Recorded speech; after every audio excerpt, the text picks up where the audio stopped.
Hi, welcome back to a special edition of the Fantasy Golf Gods podcast. WGC Match Play in Austin, Texas.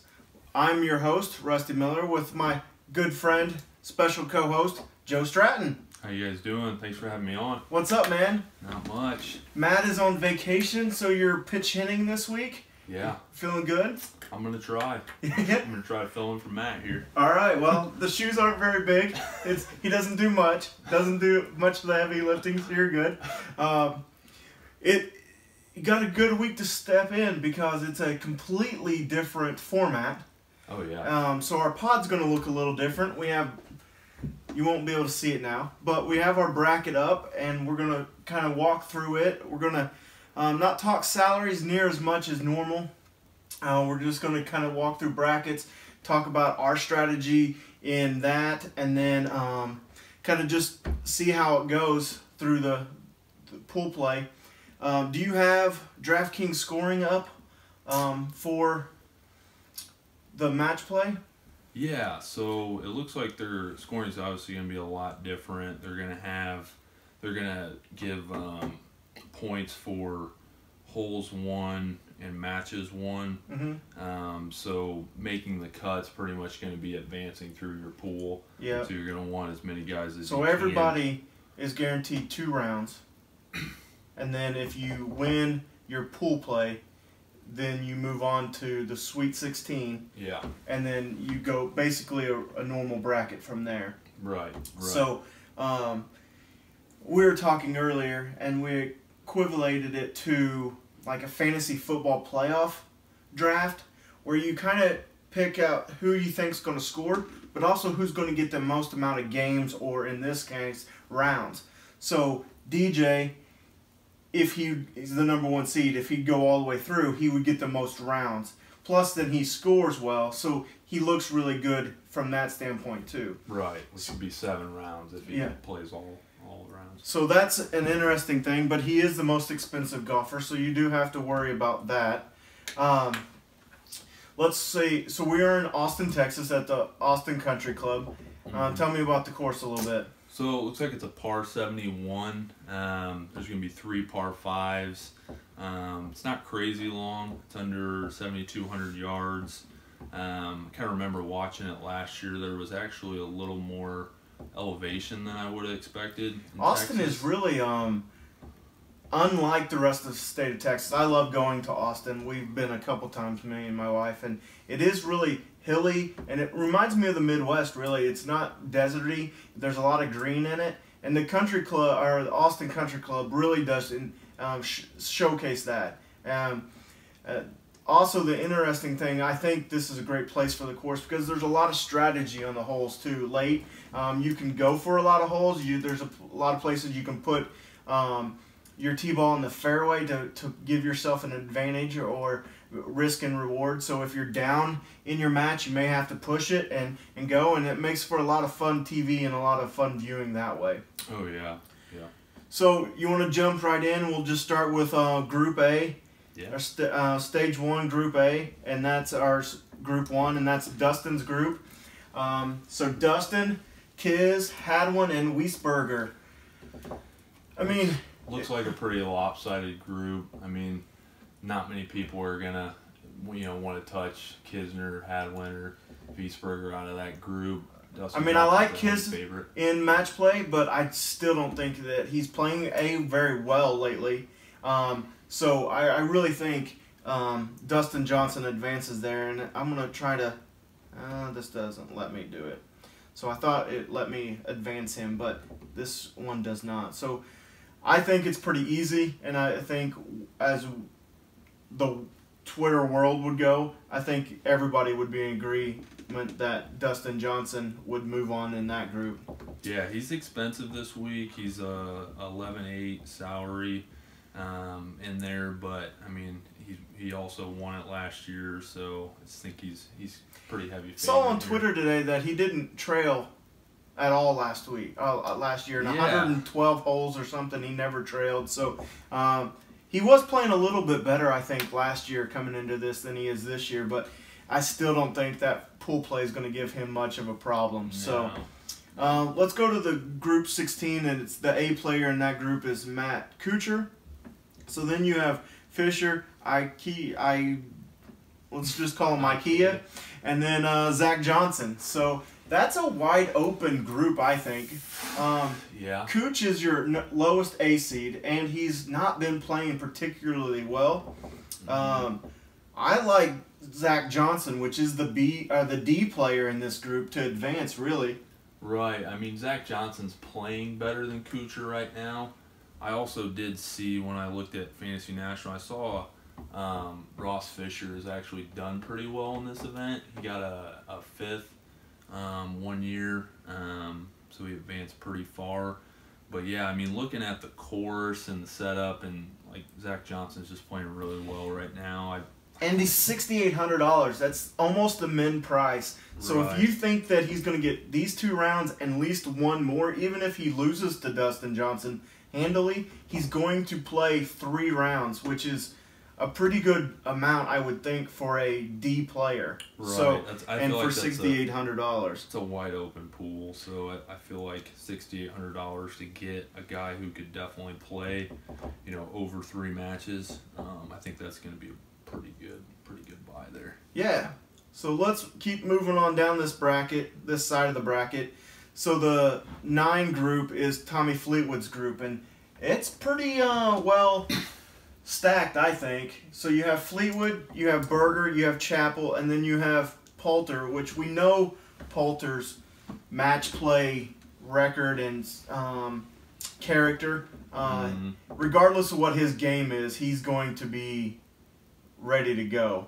Absolutely, yeah. He's, a match play shark. I actually looked a little bit at his history, and he hasn't qualified for this event. He just hasn't played well enough in the last few years. Yeah, I mean, it's a WGC, so he's not good enough to be in it. Right. So I'm sure he'll want to do well because he's trying to qualify for the Ryder Cup and everything. Which is interesting too, because if you look at it, this could be a Ryder Cup-ish feel with Tommy Fleetwood and Poulter being from England, and then obviously Berger and Chappell being from U.S. Right.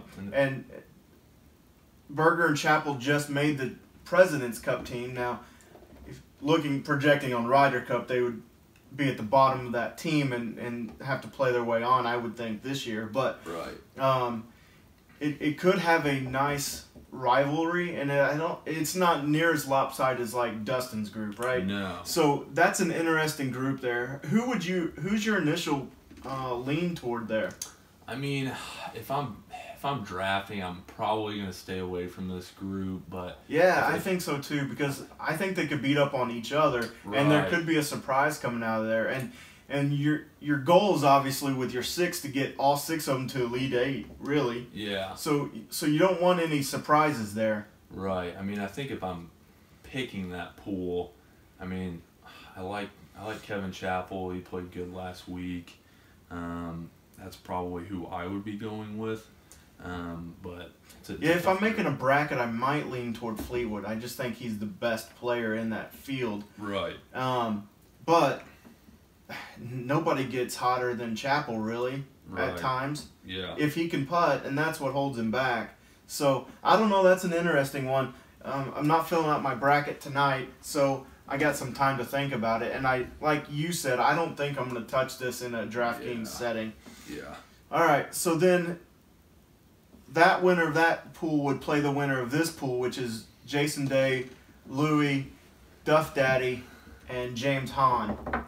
Yeah. So, interesting group. When I initially saw the salaries, kind of looked at Jason Day, he was a little bit low in salary. What was he, 9.2, which is pretty low for him. Yeah, especially since he's won this event twice. And he's usually a 10,000 or above guy, and he's all the way down at the almost 9,000. Right. That's a pretty good thing. But Louis plays match play really well, He does. and he's played well here. I think I'd still lean Jason Day, and with that price, I might pick him actually in DraftKings just because you don't know who's coming out of the pool above it with Fleetwood and Berger and Chappell. Yeah. And you really think if maybe Poulter gets hot and wins that, well, then is he going to beat Day? Probably not. Right. So you're looking at Day maybe making it all the way to the Elite 8. fairly easily. Now, ultimately, that bracket has to still come to Dustin Johnson before the Final Four. Right. So, but yeah, Jason Day, former #1 player in the world, has won this tournament before. He's beat Dustin Johnson before, so it's not out of the realm of possibility. So I like the Jason Day pick there. I feel like we're picking a lot of high seeds, but early on, I think that's the safe way to go. Right. But it's the March Madness. Anything could happen, right? The thing about Jason Day is a lot of times I feel like when he plays a lot of golf and, a few amount of days, he tends to pull up with injuries. You saw him withdraw from this event last year. So you just. And he played last week for the first time in a month, and on Saturday, was it? Friday, his second round, I guess. No, his third. No, I don't know. One of those days, I was listening to it while I was driving, so it had to have been Friday. And they were talking about how he was grabbing his shoulder after every shot. And, he ultimately finished the tournament, and it didn't seem to be a thing. But do you ever know when Jason Day's going to have an injury? And, I like his draw. It's just... Yeah. Do you trust him? Right. You're right. Now, speaking of trust, goes down to the next group with Hideki. So... Even if Hideki wins this match, which is with Cantlay, Cam Smith, and Matsuzawa, right? That is right. So another Japanese player, which is interesting. But would you take Hideki to play 7 rounds in 4 days? I wouldn't. That's another one. He's coming off his wrist injury. Yeah. He just played last week. He didn't play bad last week. He made the cut. But yeah, to ask him to play 5 or 6, days, possibly 36 holes in a day. I'm not. But his salary is down to $9,000. So if you have a good feeling on him, you could save some money by going down there with him. Right. So I don't know. I think he's the clear-cut favorite in this pool. If not, I think I might lean toward Cantlay a little bit. But yeah, I could even see Cam Smith coming out of that group. He's just not been. I love Cam Smith, and you know that. But the last couple weeks, he's just not been playing super great. So no, his salary's really low. He's like 68 or 9, I think. 69 this week. So it's pretty low. But if you think he's gonna upset, that might be the place that you might see that. Okay. And then Hatton, Hoffman, Steele, and Levy. I'm not going to lie, I don't watch a ton of European golf, and we only play European DraftKings between you and me very often. So I don't know Levy that well. No. He plays good in Europe, but when you look at when he has come over here, it's kind of like Paul Dunn. He plays well over in Europe and then comes over here and barely makes the cut. There's a lot of guys like that. I think Hatton is the clear favorite in this pool. As much as DJ is in his, Hatton may be the favorite in this one because he's a bulldog, and you just think that match play is going to suit him perfectly. Right. So Levy hasn't played in the U.S. yet this year. Charlie Hoffman, he's not good form right now. He's really not. And you would think your boy Brendan Steele. Brendan Steele, he's long, right? You can't ignore him. He can put it out there and he can play a little bit. Yeah, but do you dare take Steele over Hatton here? I'm not a big Hatton fan. I kind of feel like I'm picking all Americans here now that I'm looking at it. Well, Day's Australian, right, so you got that. Right. I'm probably leaning more towards Hatton, but I kind of want to stay away from this group. Honestly. But looking at and you picked Cam Smith. He's Australian? No, he's American. Cam Smith is not? Yeah, I'm pretty sure he's American. No way. Yeah. Cam Smith. He went to... I can't remember what college he went to, but... He's not from Okay, he's Australian. I told you. Right, you had me second-guessing myself. But if you pick Hatton out of here, because I think he's a clear favorite, then he's got the winner of the Hideki group, which I like Hideki, but I just don't trust him for 7 straight days. So you could get Hatton pretty deep into this tournament pretty easily. Yeah.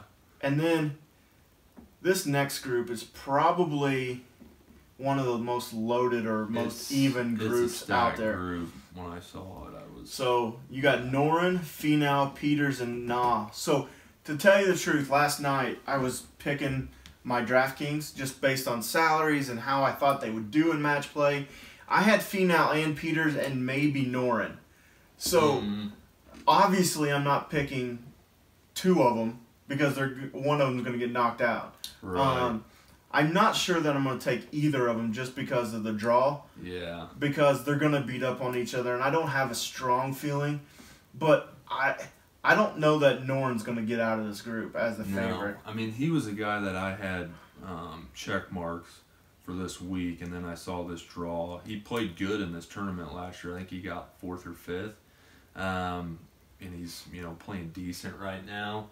But I know you guys are... I had him one and done last week, so of course he didn't finish very high. Right, he didn't do great, but... 37th. Yeah, not good.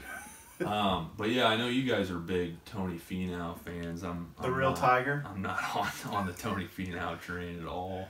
Actually, I'm a bigger Thomas Peters fan. Yeah, I've seen you take him a lot. So here's the deal with Peters here, though.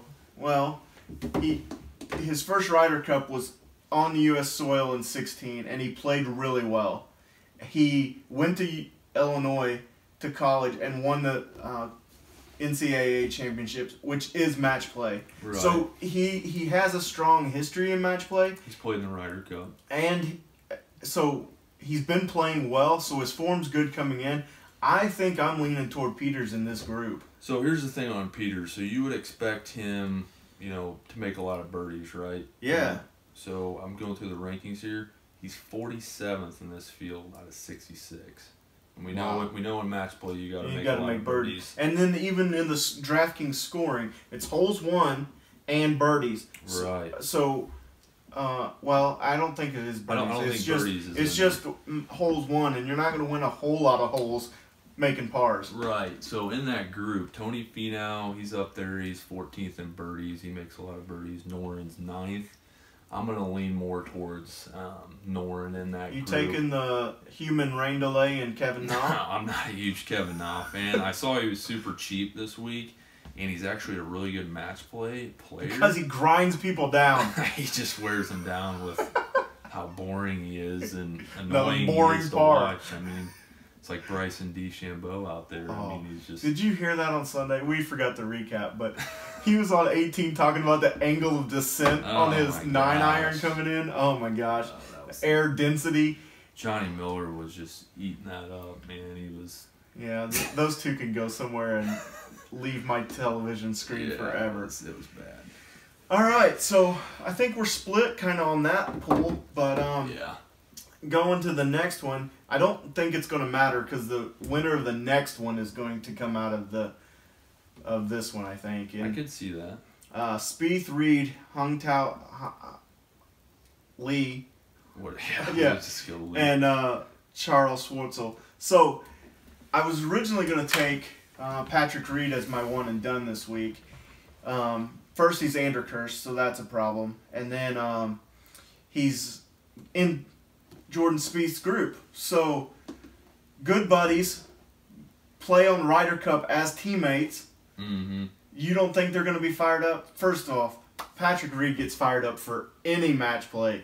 And then he's going to be in Jordan Spieth's group. Are you kidding me? And not to mention what he said last week during that drop situation. Yeah. So you can go back on my Twitter, at Fantasy Golf Gods, and some fan was videoing it and got out on Twitter, and he's in a bush, and he's trying to get a drop, and he has a rules official over, and basically the rules official is telling him, nope, you got to play it as it lies.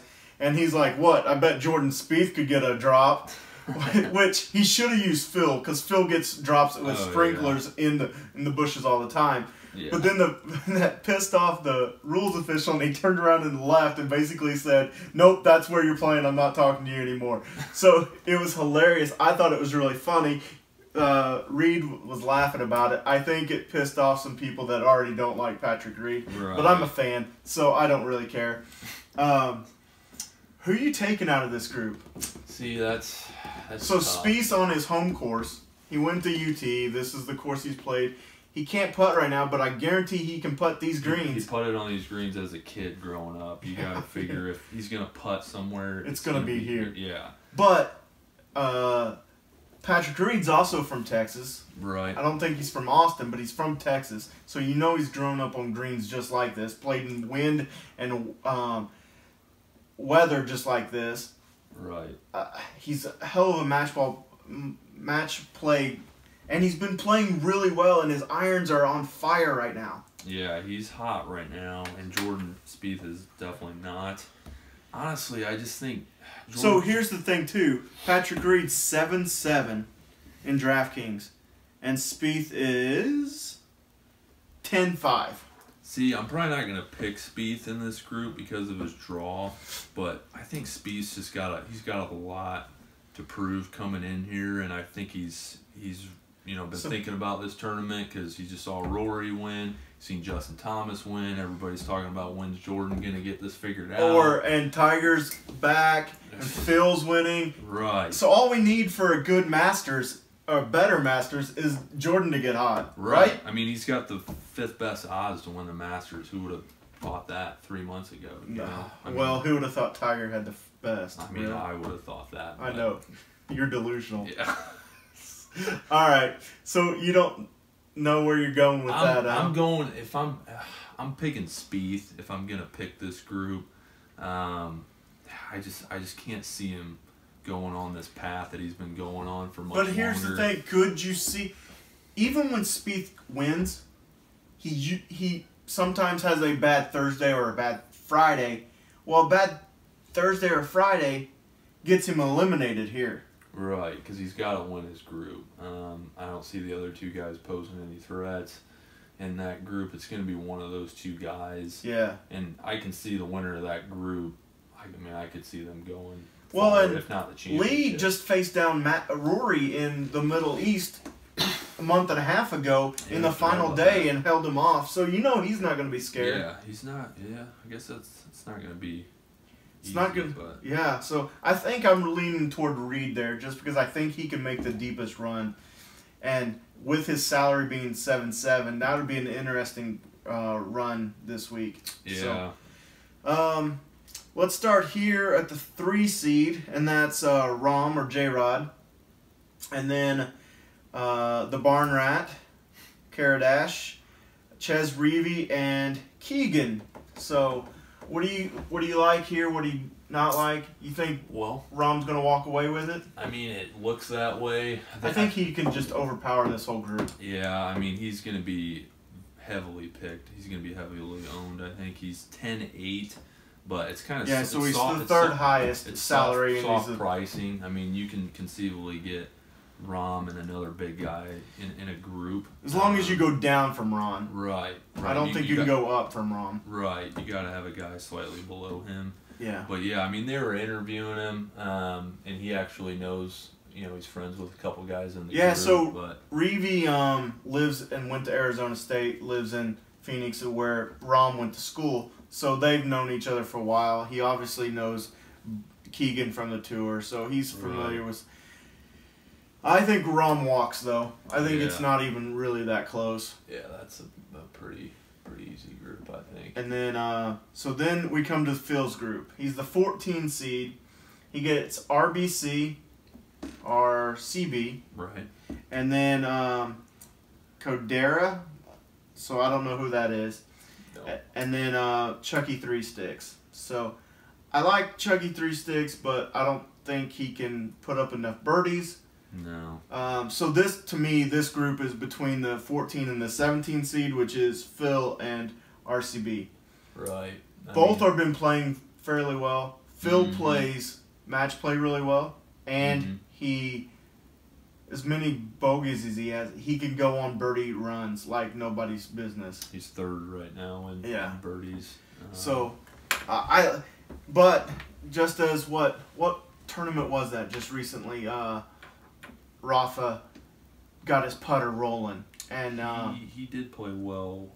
Was it the Honda or was it before that? It was the WGC of Mexico. Yeah. Yeah. Yeah, he got third in WGC. he gained 10 strokes putting that week. Yeah, so that was funny because it was right after Honda, and he had couldn't make a putt to save his life, and he was awful. So I came on the pod and said, "Don't take him because he can't putt." Well, then he gains 10 strokes putting the next week and finishes third. It's exactly what Rory did last week. Yeah, exactly. So, it's a coin toss between Rafa and Phil. I don't think I'm taking either of those in DraftKings. I like Phil in this group. Phil's 9,300. I think I'm gonna buy a lot of Phil this week. And then Rafa's down to 8,000. So you're saving quite a bit if you think Rafa can get out of that group.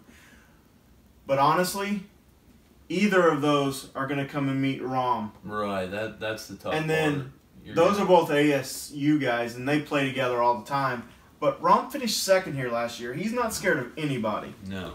And I think he can go far. So I may not buy either of those guys because I don't think they're going to get through the second round, really. If I've got multiple lineups, I'd like to have one of each just because I feel like one of those two guys got a good chance to win the whole thing. Yeah. So I might, have Rahm in one and Mickelson in the other. I think the big thing is you don't want to have, obviously, the same guys in, same groups or possibly playing each other in the first round of this. So you got to look at that for sure when you're making out your lineups. All right. We're in the home stretch. We got about 4 more groups, I think. Right. So this one is Leishman, Grace, Watson, and Surrey.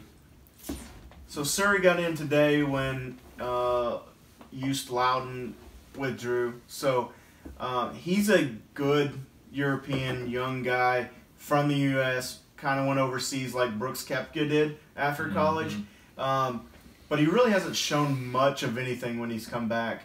So I don't necessarily like him here. I like Brennan Grace. He's a kind of a plotter, and he grinds and makes good scores.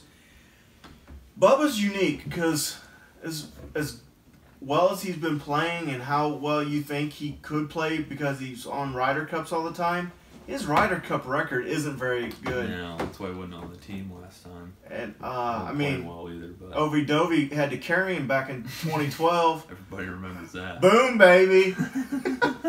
So, and then the overlooked guy is the A player, right? Leishman. So he doesn't do anything flashy. Never gets any credit. No. I don't know what do you do with Leishman here? Do you like him? Do you think he's going anywhere? I mean, Leishman, he makes a lot of birdies. I'm looking at it. $8,600. Is that a good allotment of A player money? I don't think so. I wouldn't be surprised if any of those guys won that group. I mean, I'd be surprised. Can you see who's in the group ahead of him? Yeah. They're not getting by the next match anyway. So I'm gonna avoid that group. Yeah. So the next group is Rory's group, and 7 days ago, this conversation with Rory being a 6th seed is a different conversation. But when Rory flips a switch and is Rory, he's the best player on the planet. That back 9 on Sunday is absolutely stuff of legends. Oh, that was great. I mean, do you remember the text I sent you before you submitted your lineups? I said put Rory in one lineup. I know he's been terrible. Yeah. I've picked him every week, but one lineup just because you never know. I mean, that guy can just get hot. And when he gets hot, he stays hot. That's why I really like him. How crazy is it? So, Tiger's on 16, the one he pulled out of bounds, 15 on the back 9? It was 16. Yeah, par 5. So he's one shot behind the leader at that point on 16, right? Mm-hmm. So you think he's got a shot to win it. He finished 8 strokes behind Rory. Yeah, he had no chance. I mean, I was sitting there thinking he had a chance because I'm a huge Tiger fan, but in reality... But we didn't know Rory was going to go, 5 birdies in the last 6 holes? Yeah, it was just incredible. I mean, he was hitting 111 yards into that par 5. 119 yards into a par 5. It's a little... That's a joke. little flip wedge. Are you kidding me? Yeah, it's insane. So, I'm not even entertaining this group. Rory's walking through it, right? I mean, I would be a shock. I mean, it would almost... Unless his putter he's left his putter in Florida. Right. I mean, it's almost like a 16 beating a 1 if he doesn't come out of this group. I mean, we saw it this year, but... Yeah, I'm not... Well, so here's an interesting thing. Vegas has the link to stay up with him, and he went to Texas as well. Yeah. So this is his home course. He's played it 1,000,000 times. Yeah. Do you think he gives him anything? You know, I would think Johnny Vegas, as streaky as he is... And he's a President's Cup guy, so he's got some match play experience. You would think he would make a lot of birdies, as streaky as he is. He's 60th out of 66. I just don't think he makes enough birdies, and we know he makes big numbers. We've seen him play. I mean, I like him some weeks, but, I mean, you just can't pick him this week. It's a question. I'm with you there. Yeah. So, that brings us up to Sergio's group. So Sergio, Xander, Fatelli, and Sharma. So Sharma, last we saw him, it was in Mexico, carrying the lead for 54 holes, and then kind of dying away. Mm-hmm. I think he's going to be a great player, and a good player, a great player, one of those two. But I don't think he's there yet. No, he's very off and on right now. And Fatelli is a good European player that went to school at Texas as well. So there's several Longhorns in the field that are very familiar with this course. So he could be sneaky in this, but I think Xander and Garcia. So Garcia also lives in Austin. So he didn't go to school there, but he lives there and plays there and is a member. So he's as familiar with this course as anybody. Just had a baby, though. Congrats to him and Angela. Do you think that's going to play a factor here, though? No. Not at all? I think he's happy and relaxed, and, I mean, his ball striking the last month has been out of this world. Yeah. Then the only thing that's been holding him back is his putting a little bit. Right. And you're going to go to his home course where he knows how to putt every green? Yeah. And good luck finding a read he doesn't know on that course. Mm-hmm.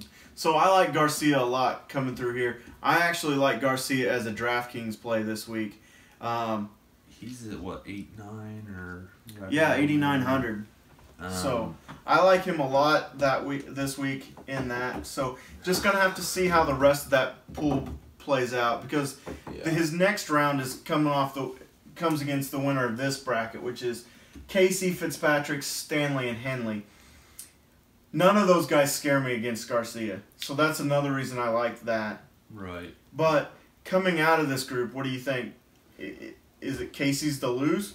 I mean, you would think. I mean, Casey's playing the Ryder Cup this year. If he makes it, he's already came out and said that. Yeah, that's why he joined the European so you tour. could see him wanting to perform Fitzpatrick's well here. played in the last couple Ryder Cups, so he's got more match play recently in that kind of format than Casey. But I just don't think Fitzpatrick's got the firepower to keep up with him. No, Casey just won his last start. I mean, he's playing really well right now. I'm probably going to go Casey there. Yeah, I think Casey, but I still like Garcia to come out of that next one too.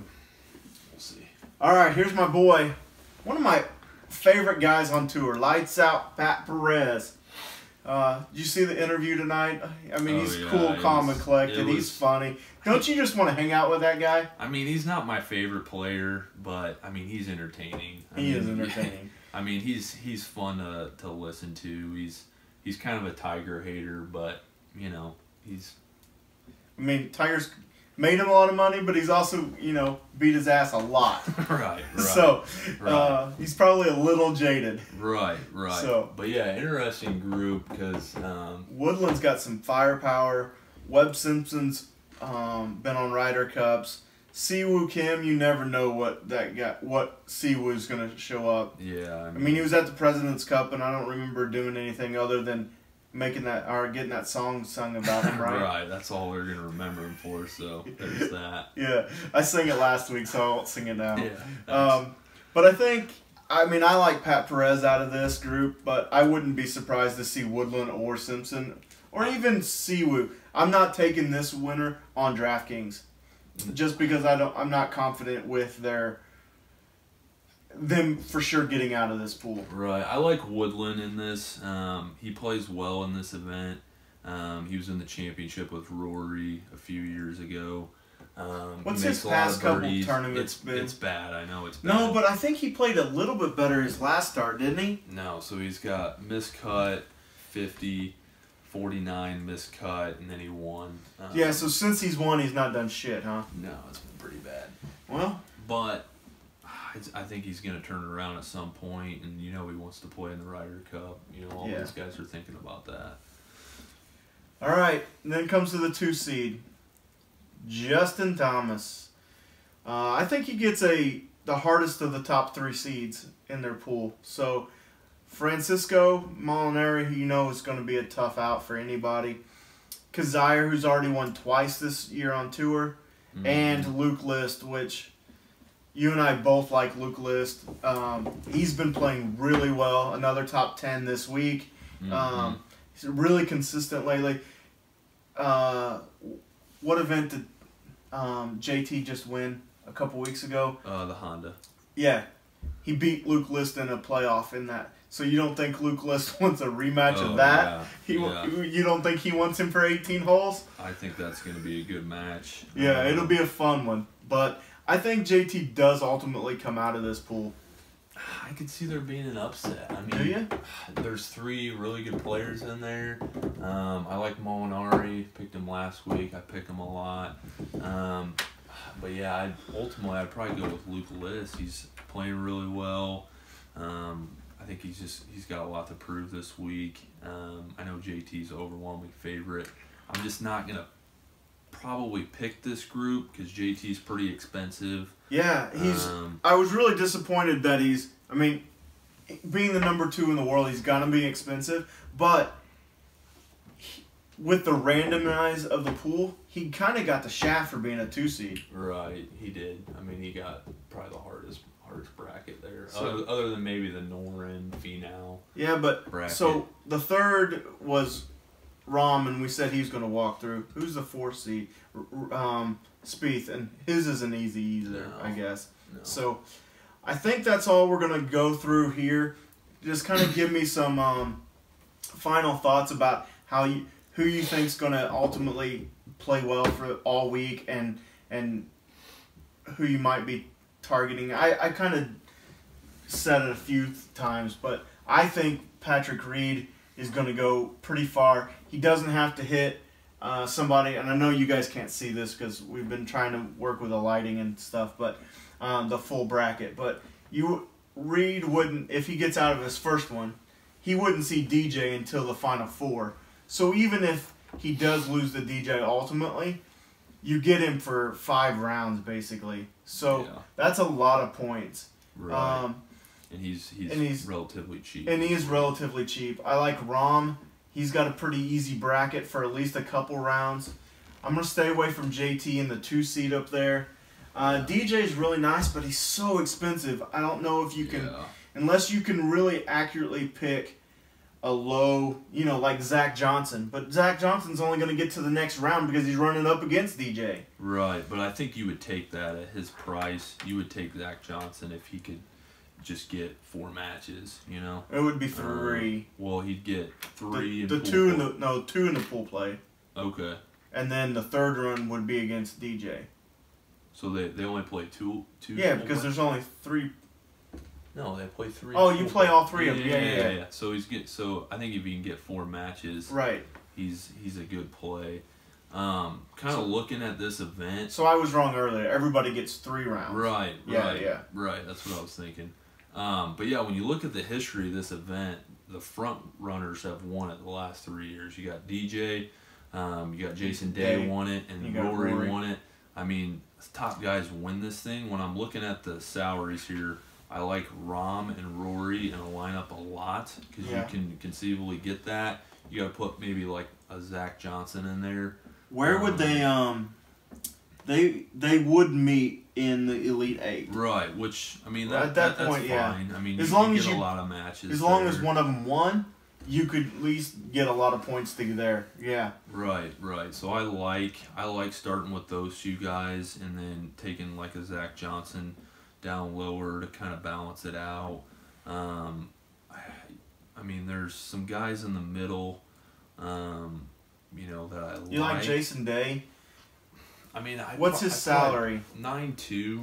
So then you would meet DJ in the Elite 8 there too. Yeah, that wouldn't be terrible. No, to have that. I like a Hatton out of the 12 down here because you wouldn't see anybody really until you saw Reed. Right. Or I mean, if I don't consider Hideki a challenge, he wouldn't see anybody until basically Reed in the Elite 8, and exactly. then Hatton and Reed I think could be a coin flip. So or you know have both of them in your lineup, right? Oh yeah. So I think that's a good. There's some of the guys I'm going to target. I'm not really doing a core 4, and we're not going to do a core 4 video this week. But if I had to pick one, it would probably consist of Hatton and Reed. Maybe Zach Johnson for the reason that we said that he's cheap and you can sneak him into a couple rounds. Mm-hmm. So that's where I'm thinking about. What do you got anything else at all this week? I mean, if I'm looking at guys kind of in the middle, maybe like a Patrick Cantlay because he's in a little bit weaker group, and you know, he could potentially get more matches. So Cantlay is in the Hideki Cam Smith one, right? And Cantlay is only 7.4 this week, so yeah. You know, he's not super expensive. If you're looking to try to get a couple big guys up there, I would kind of mix and match. I'll probably have. So you're not taking any Hideki this week? Full fade on Hideki? No, I won't pick him at all this week. Are you going to pay up for DJ? I mean, he's obviously the favorite. I'm just looking at pairing him with other players, and it's just so hard. It's tough when you got 11-8 out there, and I mean, I'm not gonna be surprised if he's in the championship or wins it, but I almost think I could get guys that can score more and get more matches by saving that money. So I'm looking at that a lot. Yeah. I like Paul Casey. Looking at his bracket, he's 88, but I think his next round match. I mean, I know. I like Sergio in this too. I didn't say that earlier, but I wonder if I could start a lineup with like Sergio, Reed, Hatton. I would be extremely happy with the start of those three. You know what I mean? I'm not thinking I'm going with much Sergio this week. You think he's got baby issues, as Matt would say? I mean, since you're sitting in Matt's seat, you got to say. As well. I mean, he thought that was going to be the issue. Well, he's 3 days off. Well, he ended up playing that tournament. But right, but I'm saying he was 3 days off because they were supposed to have it 7 days after it, and the baby came 3 days later. It was close. So it was a lot closer than everybody expected. But he didn't have baby issues. Yeah. So I'm for baby issues. I'm staying away from Sergio this week.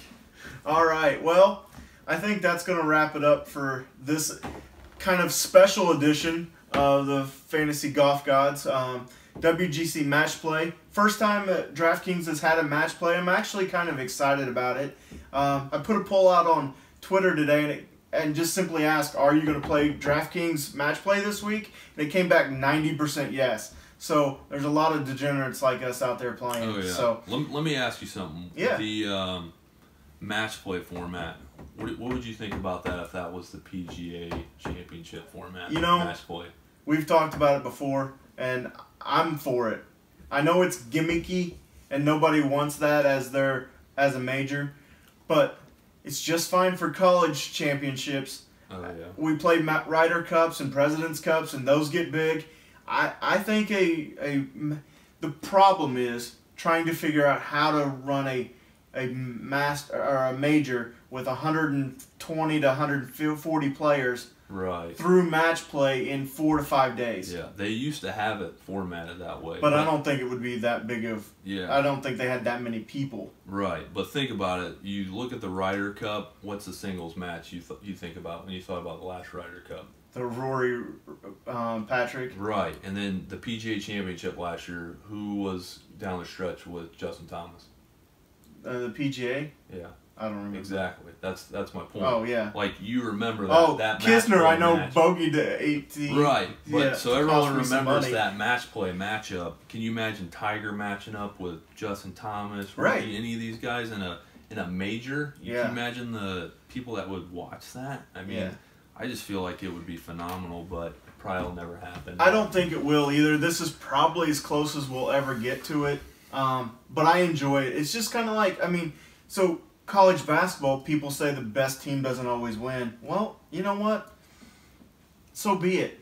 That's how it is. Mm-hmm. So we come from the Hoosier State and class basketball. It didn't exist for so many years, and that, I mean, they made movies about it, right? So everybody has a chance. Throw them in and let's go. So I'm all for it, but I don't see a major ever moving to it, especially the PGA, because they want to make theirs stand out in a different way and not be gimmicky. So Right. I don't know, but that is the boringest major. I'll give you that. It is. I mean, the other three you're looking forward to, and your Oh, fourth yeah. one is kind of like, well, we'll see who's in Yeah. contention. See if Exactly. we want to watch it this year. So yeah, that does it for us. You can follow me and Matt on Twitter at Fantasy Golf Gods. You can follow Joe on Twitter at JStratty31. There it is.